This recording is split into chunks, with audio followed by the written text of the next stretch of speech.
খেতলাল উপজেলার ভাসিলা এলাকায় পরিচালিত মোল্লা কোল্ড স্টোরেজে এবার 1,89,000 বস্তা আলু সংরক্ষণ করেন কৃষক ও ব্যবসায়ীরা। লক্ষ্য ছিল উত্তোলনের সময় আলু বিক্রি করে কিছু টাকা আয় করবেন, কিন্তু কৃষক ও ব্যবসায়ীদের সেই আশায় গুড়ে বালি। তারা বলছেন, সংরক্ষণের জন্য যে আলু তারা রেখেছিলেন উত্তোলনের সময় স্টোরে গিয়ে দেখেন সেগুলো আগেই বিক্রি করেছে হিমাগার মালিকরা।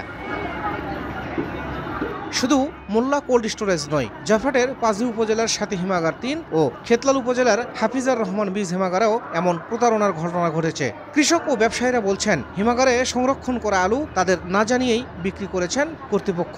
আমি মোল্লা কোল্ড স্টোরে 1300 বস্তা আলু কিনেছিলাম, আমার অজান্তে আলুটা বিক্রি করে দেয়।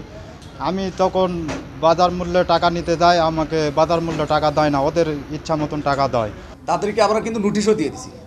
একটা নোটিশ দিয়েছিলাম যে ভাই আপনার আলুটা আছে, এবারকার মজুতের পরিমাণটা অনেকটা বেশি, এই ক্ষেত্রে আপনার আলুটা আমরা কিছু বিক্রি করে দিচ্ছি, আপনি যখন বিক্রি করবেন আমরা সেই হিসেবে আপনাকে টাকা পরিশোধ করে দেব। তবে অমান্য করে সংরক্ষণের সময় পার হওয়ার আগেই আলু বিক্রি করা হয়েছে বলে অভিযোগ করেছেন কৃষি বিপণন কর্মকর্তা।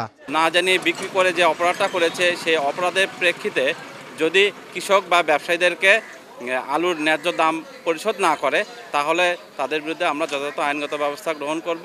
মৌসুমের শুরুতেই জয়ফাটের 5টি উপজেলার 21টি হিমাগারে মোট 2,07,000 মেট্রিক টন আলু সংরক্ষণ করা হয়। আইন অমান্য করে বিক্রির পর নভেম্বরের 6 তারিখ পর্যন্ত এসব হিমাগারে মাত্র 75,100 মেট্রিক টন আলু সংরক্ষিত রয়েছে। শাহিদুল ইসলাম সবুজ, সময় সংবাদ, জয়পুরহাট।